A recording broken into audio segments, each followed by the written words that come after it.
Let's keep on this. I want to bring in Michael Bociurkiw, a senior fellow at the Atlantic Council. He's also a former spokesperson of the Organization for Security and Cooperation in Europe. Michael, thank you so much for being with me. How are you doing?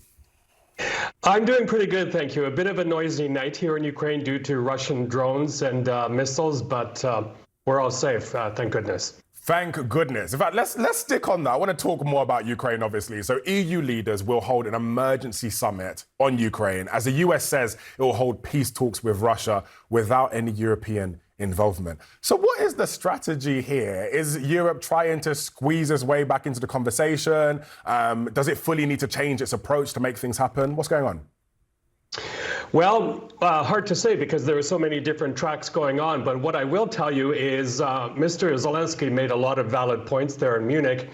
And after all, we have to remember that this is a man who has a bit of experience with Mr. Trump. Mm-hmm. I'll remind you, if you need any at all, that it was him who was extorted by Mr. Trump, where there was an attempt at extortion when Mr. Trump asked Mr. Zelensky during his first term for dirt on Hunter Biden in exchange for weapons. Mm-hmm. And now the Trump administration has come to Mr. Zelensky saying, we want 50%, we want rights to 50% of your minerals under the ground in Ukraine in order to go forward as payment back for helping you fight the Russians back. Of course, Mr. Zelensky said no. So that's kind of the framing for him. And I think it's stunning in a way that the Europeans even needed reminders that they need to step up to the plate and reinforce their armies in order to push Mr. Putin back. But that's where we are right now.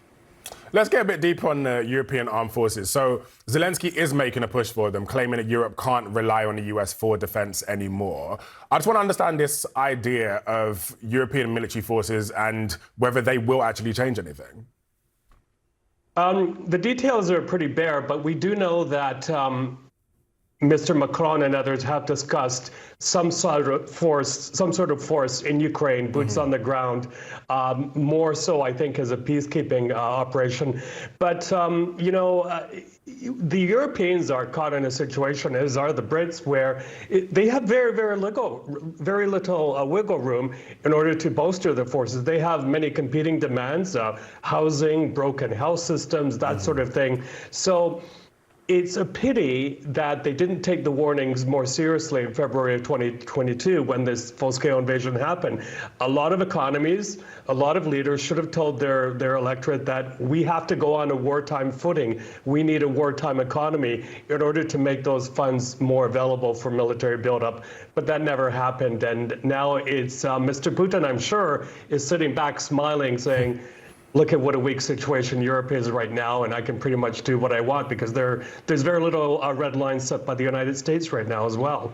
Yikes. Well, Rubio and Lavrov had a call, but the US and Russian statements that were shared were different versions of what was actually achieved on that call. It's very confusing. What do you make of all of that?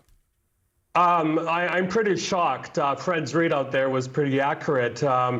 Especially the point about moving rapidly to lift restrictions on diplomatic properties. Now, the Russians really are eager for that because they had, for example, a consulate, a big one, closed in Seattle, and that property actually was looked at by the Ukrainians as maybe perhaps going to them to help pay for the war in Ukraine. So a lot of different balls moving in that regard, but it's unbelievable to think that we're looking at a reset of relations between the United States and Russia.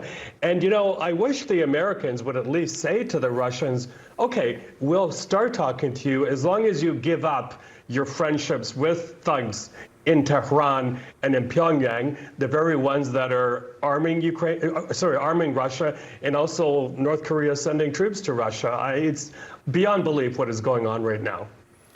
And it is nowhere near over. So I'm sure we're going to be speaking again. Michael Bociurkiw, for now, thank you so much for joining me. Really appreciate it. Thank you for having me.